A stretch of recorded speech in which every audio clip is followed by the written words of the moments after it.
Hello everyone, this is Calico Kid here with the Server Administrator tutorial for the player owner version of the item frame shop.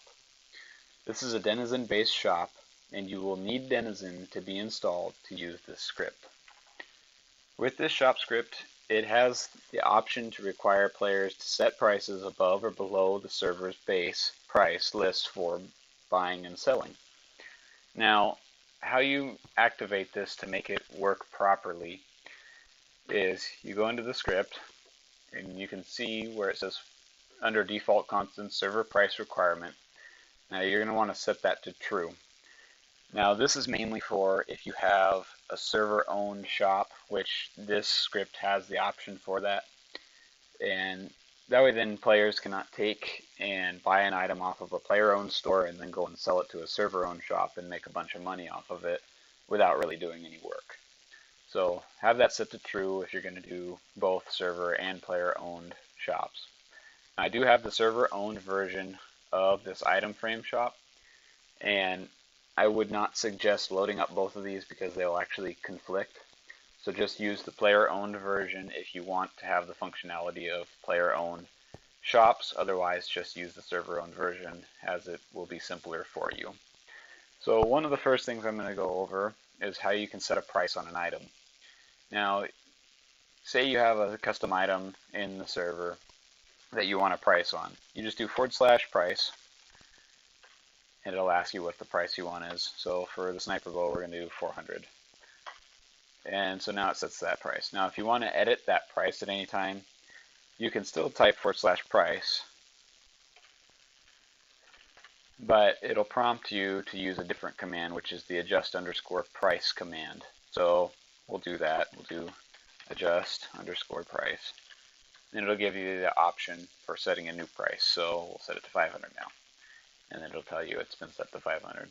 So anytime a server-owned shop or even a player-owned shop wants to sell this item, they're going to be required to sell it above 500.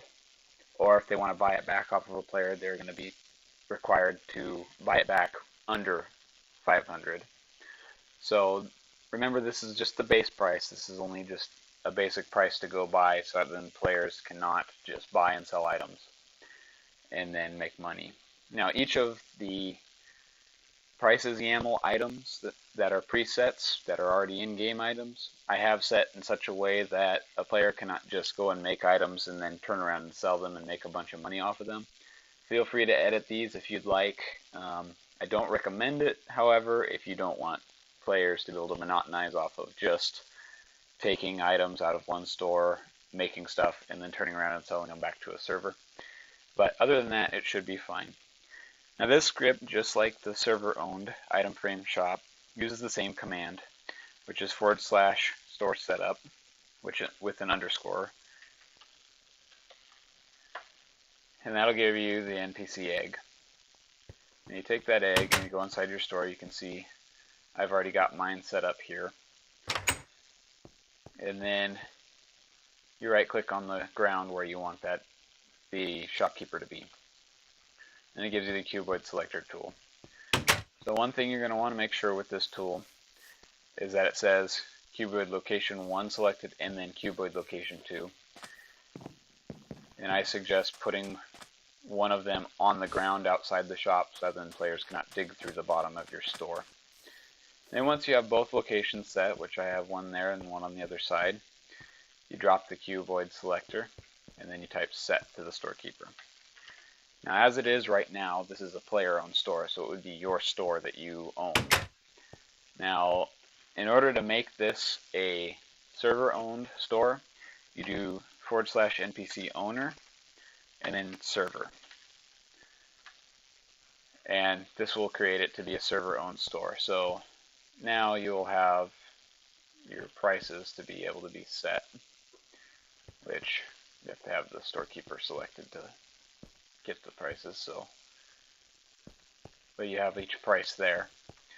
So when you left click the server shopkeeper, it will select him to be able to know which NPC you're trying to get prices from. And each player will have to do this when they come into your store anyway, so there won't be any problem with functionality there. So for that, you have each of those pieces done. If you have any problems with your player-owned stores not accepting the player, you might have to go into your server file and delete the UUID file, which I will actually show here right now. So if you go in, I have mine just under bucket, and you'll see in there you have the user catch JSON, and you're going to want to open that up, and then you're going to want to delete everything inside of that. And that will prevent any issues with expired UUIDs, and it'll keep problems away if you're having problems with people who own stores on your server not being able to use them. So this has been the administrator tutorial.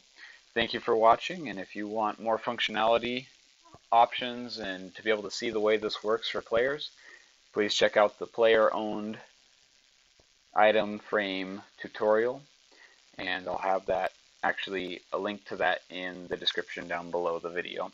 Thanks for watching.